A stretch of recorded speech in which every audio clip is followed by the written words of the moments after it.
አሁን ያሉን ባህታውያን እነማን ናቸው? አንዳንዶች የስለላ ባህታውያን ናቸው። የሚሰሩት ስለላ ነው። የሚኖሩት ግን ህዝቡ ዘንድ ባህታዊ ሆነው ነው። ሰላይ ባህታዊ እንዳለ ታውቃላችሁ? ሰላይ ባህታዊ መረጃ ኢንፎርሜሽን ሰብሳቢ፣ ለቀጠረው የጀት አቅራቢ፣ እኛ ደግሞ አናቅ አባገሌ እያል ፍትፍት አቅራቢ። በተለይ እህቶቻችን እናቶቻችንማ ይብስባቸዋል። አባ አትርሳይ ሳታውቁ ፍትፍት የምትወስዱት ለማን ነው? ለማን ነው? የመጣው ሁሉ በቃ የሚያፍሰን እኛ በቃ ምናቀርብለት ምናሸረግድለት አይርሱኝ እንዴ አያስብም ቢሆንስ?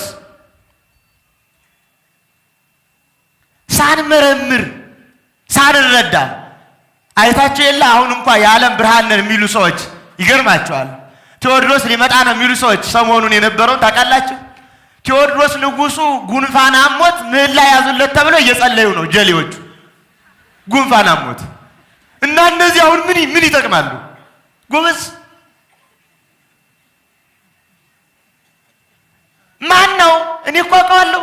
ቴዎድሮስ የሚባለው እኮ ስልኩ አለ፣ የሚደውል ካለ ሰጠዋለሁ። በነገራችን ላይ ይሄ ነኝ የሚለውን ቴሌግራም የሚያወራውን ቴዎድሮስ ነው የሚለውን ስልኩ አለ፣ የሚጠይቀው ካለ በጣም ይውሰደው። በነገራችን ላይ ይገርማቸዋል። ሳንለይ አንዳንዶች የገንዘብ ምንጭ ነው፣ ብሕትውና የገንዘብ ነው። ዝና፣ ገንዘብ፣ ሰው መታጀብ የሚገኘው ባህታዊን ተናዘ አባወራ ባህታዊ የለንም እኛ። አባወራ የሶስት ልጆች አባት ባለ ትዳሩ ባህታዊን ተና የሚባል ማለት ነው። እኛ እኮ ብዙ ነውር አለብን፣ ብዙ ነውር አለብን። ደግሞ ችግሩ እሱ ሳይሆን ለፍላጎቱ እሱ መጥቷል። ተከታዩ ነው የሚደንቀን። ባባ አትምጣብኝ፣ ባባ እንዲሆን አልፈልግም ምናምን። በክርስቶስስ እናቴ በክርስቶስስ በቅዱሳንስ በፍጹማን ባህታውያን ተጋዳላዮችስ እነሱ እናስባለን ወይ? የሉም። አንዱ ምን አለ መሰላችሁ? ከኔና ከክርስቶስ ማን ይበልጣል? ባህታዊ እንተና ነው። በጣም ይቅርታ አድርጉልኝ። ኢየሱስ ክርስቶስ በገዳመ ቆሮንቶስ 3 ፈተና ብቻ ተፈተነ። አባታችሁን የማስንቱን ልጆቼ ሲል እልልልል የምትሉ ጀሌ የለንም። ከክርስቶስ በላይ የተፈተነ ባህታዊ ማለት ነው።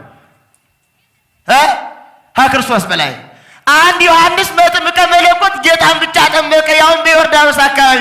እኔማ ዓለምን ዙሬ በአውሮፓ በአፍሪካ ጠመቁ ልጆች እልልልል የሚል እና ከዮሐንስ ጋር እህል ካልበላው 30 ዓመት በብሕትውና ከኖረው በክርስቶስ ላይ መለኮታዊ አካል ላጠመቀው ጋር እኩል ቢሆን አለ? አልቦ ዘያብዮም ትውልደ አንስት፣ ሴቶች ከወለዱት ዮሐንስን የሚበልጥ የለም ያለውን እያንተና የትዕቢታቸው ጣራ እኛን እንበልጣለን ይሉናል። አንዱማ ምን አለ መሰላችሁ? በእናቴ ማኅፀን እያለሁ ሰይጣን ሊያስወርደ የመጣና ያን ጊዜ እንደ ተው እንጂ የዓለም ብርሃን መሆኑን አትንካይ ስለው ሰይጣን በኋላ የዓለም ብርሃን መሆኑን አይቶ ተወኝ አለ። ያስባል ወይ ጽንስ እያለ እንዲህ አይነት ብሕትውና አለ? የበቃ የነቃ የኛው ጀሌ እየሄደ መዝሙር ያቀርባል፣ ይሽገረደዳል። ኧረ ስለ እግዚአብሔር አሳፈራችሁን። አፈርን። የቤተ ክርስቲያን መምህራን አፈርን። ክርስቶስን ማገልገል ስንችል የተበጠረ የተንጠረጠረ ዜማችንን ለግለሰብ እስመ አሕዛብ ያፈቅሩ አርአያ አምሳል አይሆንብንም ወይ? ሰው ምስል እንዴት ያመልካል? ጎበዝ፣ በእንዲህ አይነት ችግር ውስጥ ቤተክርስቲያን የገባች ነው። ስለዚህ መዳን የክርስትና አካል ነው። ፈውስ ተፈወሰ አልተፈወሰ እንዳልኋችሁ ለፈለበ አልለፈለበ ቅድም እንዳልኋችሁ እግዚአብሔርን ካልፈራን ማስጮህ ምን ይከብዳል? እኔ አንድ ቦታ ይህን ጉዳይ ያወቅነው ልንገራችሁ። ከማስተምርበት ቦታ አንድ ባህታዊ መጣና ህዝቡን ሁሉ ወሰደው። የሚሰማኝ አጣ። ይህ ነው እንዴት በቅቶ ነው እንዴት ነው? ትንሽ ወጣቶችን ያዘና ዱላ ምንም ይዘን ገባን። በቅታል ወይስ አልበቃህም? ኧረ አልበቃሁም። ታዲያ በምን አባህ ነው የምትፈውሰው? ይኸው ብሎ ጉዳዩን አመጣው። ሞከርነው፣ ፈወሰ። በቃ ያ አጮኸ። ያድናል መስሏችሁ ነው? እንዲያርገን ያገኘነው አያድንም።